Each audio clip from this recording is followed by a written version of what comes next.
Si vous avez l'intention d'acheter un fonds de commerce en Espagne, soyez vigilant sur les aspects en droit du travail, car dans beaucoup de cas, les salariés qui sont rattachés au fonds de commerce, donc qui travaillent dans ce fonds de commerce, sont transmis dans le pack du fonds de commerce. Ils en font partie. Et cela pourra engendrer des risques si vous ne les avez pas anticipés. C'est pour ça que dans cet épisode, je vais vous expliquer comment limiter les risques et faire en sorte que l'achat de votre fonds de commerce soit un réel succès. Hola a todos y todas, je m'appelle Audrey Clémenceau. Je suis avocate spécialisée en droit immobilier inscrite au barreau de Barcelone en Espagne. J'accompagne depuis 2023 mes clients, français ou francophones, professionnels ou particuliers, dans leurs projets immobiliers sur tout le territoire espagnol, qu'ils portent sur un achat, une vente, de la construction, des baux commerciaux, de la cession d'actifs immobiliers ou de fonds de commerce, ou encore une succession entre la France et l'Espagne. Je vous souhaite la bienvenue sur mon podcast Ne perds pas le Sud, boussole de l'immobilier en Espagne. Et si ce contenu vous plaît, je vous invite à vous abonner ou à le recommander, car je vous livrerai des astuces et des recommandations pour vous aider à sécuriser en toute éthique vos projets. Bonne écoute! Quand on achète un fonds de commerce, que ce soit en Espagne ou en France, on achète un pack. Un pack qui comprend plusieurs éléments, notamment ça peut être le mobilier, ça peut être la marque, ça peut être des éléments informatiques, le stock, le matériel, ça peut être aussi la clientèle et surtout, ça peut aussi être les salariés. Donc ça, il faut être vigilant. Une session de fonds de commerce en Espagne, pour ceux qui sont plus familiarisés, c'est ce qu'on appelle le traspaso.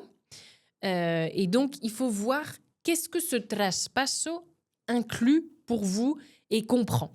Parce qu'on peut être...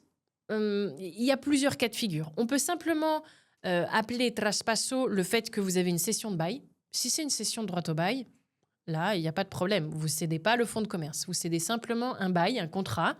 Donc, vous devenez locataire à la place du locataire. Et dans ce local, eh bien, vous montez un autre business ou ce que vous voulez. Dans un cas comme ça, on a beaucoup moins de risques, bien qu'il faut quand même être vigilant. Par contre, dans la cession d'un fonds de commerce, quand vous achetez un pack, donc le droit au bail, mais aussi tous les éléments que je vous ai précédemment énoncés, eh bien là, on considère, enfin le droit espagnol, c'est pas moi, le droit espagnol considère que vous achetez une branche d'activité indépendante et autonome, d'accord ? Donc, dans un cas comme ça, le droit du travail espagnol vous dit que les salariés sont rattachés à ce fonds. Pour beaucoup plus de détails et comment ça se passe pour acheter un fonds de commerce, je vous invite à consulter donc l'épisode 10 de ce podcast Ne perds pas le Sud, parce que vraiment, je vous détaille toutes les étapes. Dans cet épisode, l'épisode 33, on est vraiment focus sur les salariés et sur limiter le risque de la reprise des salariés dans les sessions de fonds de commerce. D'accord ?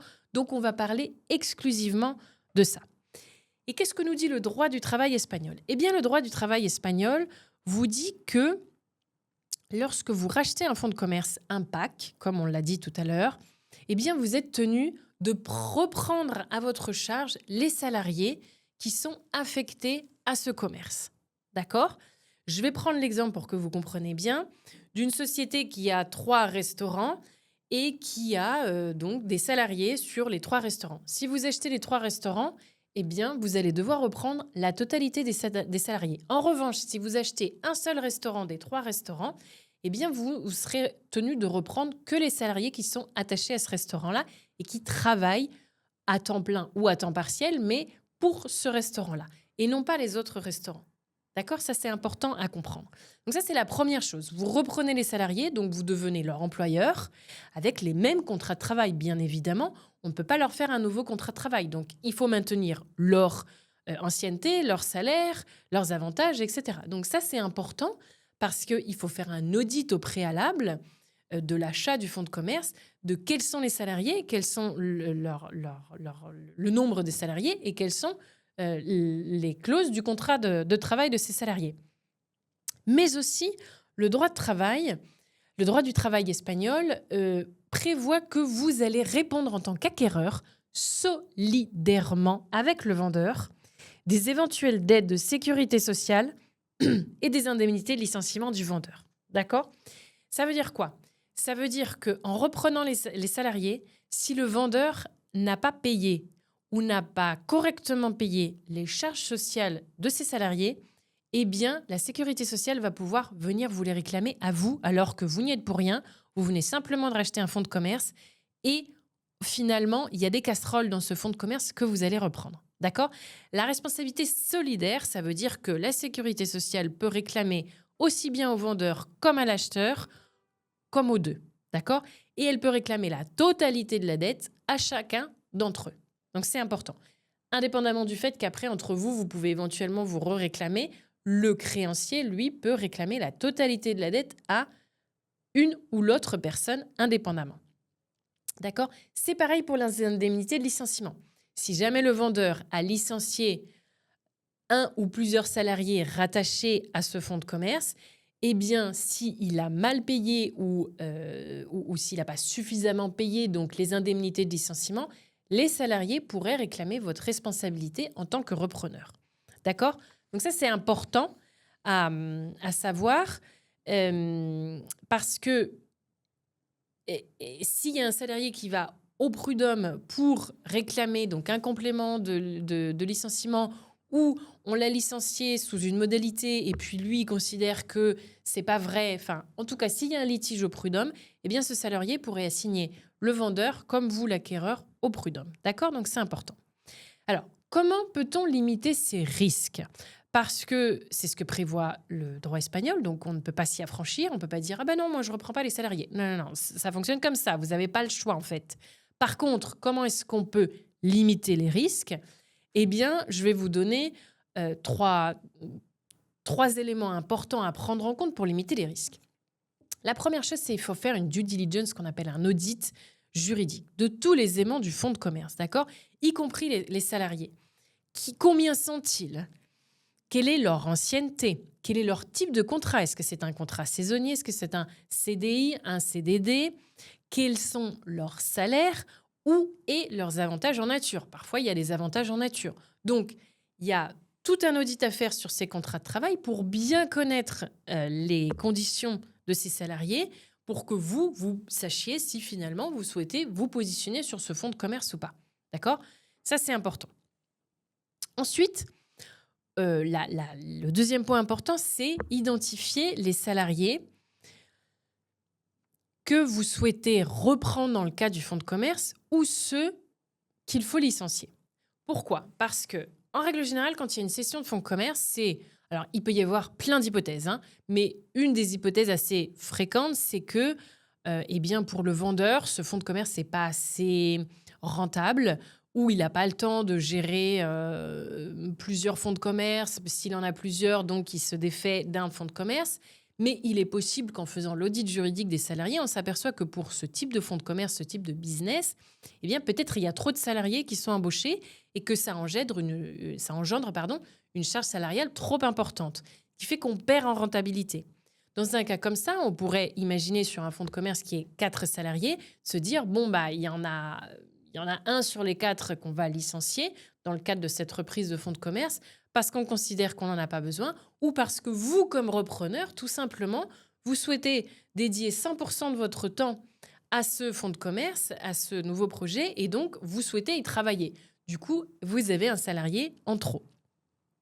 Ça, c'est possible de le faire. Par contre, si on licencie un salarié, c'est très important de bien le faire. Et c'est en ça qu'il va falloir négocier avec le vendeur. Si vous voyez qu'il y a un ou plusieurs salariés en trop, ou peut-être des salariés, peut-être que vous êtes déjà commerçant ou déjà exploitant d'un autre fonds de commerce identique et vous avez peut-être déjà vos salariés et vous arrivez peut-être déjà avec votre équipe. Donc, c'est important de savoir qu'est-ce qu'on fait de ces salariés. Quand je vous dis que vous n'avez pas le choix de les reprendre, c'est vrai, mais vous pouvez prendre la décision d'en licencier un ou plusieurs. Par contre, attention, si on prend cette décision-là, rappelez-vous que vous allez être solidairement responsable de leur licenciement si c'est le vendeur qui licencie. D'accord ? Eh bien, là encore, il faut être vigilant parce que même si c'est le vendeur qui licencie, comme vous avez une responsabilité solidaire, eh bien, tout simplement, il va falloir s'asseoir avec le vendeur en disant bon, qui est-ce qu'on licencie et combien est-ce qu'on lui paye ? Il faut lui payer exactement ce que la loi prévoit pour éviter qu'ils viennent réclamer quoi que ce soit. Donc, il faut vérifier que les licenciements faits par le vendeur soient correctement faits pour limiter au maximum votre responsabilité. Ou alors, il faut tout simplement les faire vous, avec vos conseils, pour vous assurer que tout soit bien fait. Dans un des dossiers de cession de fonds de commerce que j'ai dû faire pour un de mes clients, il voulait racheter le fonds de commerce, mais il souhaitait fermer le fonds de commerce pendant 3 mois, durant lesquels il y avait des travaux, parce qu'il voulait relooker le restaurant. C'était un restaurant, pardon. C'était un restaurant. Il voulait changer toute l'équipe, bien évidemment, mais surtout faire des travaux, relooker et faire un autre concept. Un concept totalement différent, une cuisine totalement différente, donc un service totalement différent. Dans ce cas, si vous maintenez les salariés, vous allez être obligé tout simplement de les payer pendant la durée des travaux. Alors, c'est ce que la loi prévoit, d'accord? Donc, dans tous les cas, même si vous fermez pour des travaux, la problématique des salariés se pose. Qu'est-ce qu'on fait? Est-ce qu'on les licencie avant de reprendre et de faire les travaux, auquel cas il faut bien les licencier et vérifier que ça a bien été licencié par le vendeur, ou est-ce qu'on les maintient, auquel cas on sera obligé de verser leur salaire pendant les mois de travaux? Ce qui n'est pas forcément évident. Quand vous reprenez un fonds de commerce, vous avez déjà parfois une enveloppe serrée pour les travaux et puis c'est le début, donc vous n'avez pas encore de revenus. Donc faire les travaux et puis payer les salariés derrière, c'est pas toujours évident. Par contre, je répète, si on les licencie, il faut vraiment le faire dans les règles de l'art et leur payer ce que vous devez leur payer pour éviter au maximum les risques en droit du travail.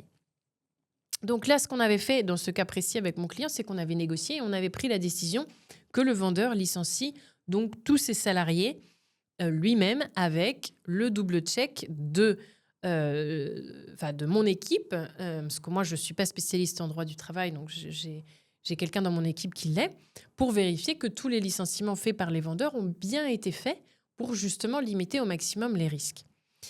Voilà, donc si vous souhaitez racheter un fonds de commerce en Espagne, je répète, il y a l'épisode numéro 10 que je vous invite à écouter parce que vraiment, il explique absolument tout le déroulé de l'opération.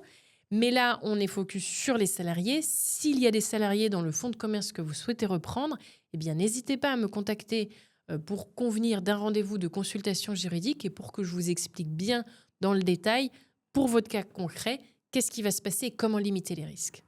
Je vous remercie pour votre écoute et je vous dis à très vite pour un prochain épisode. À bientôt.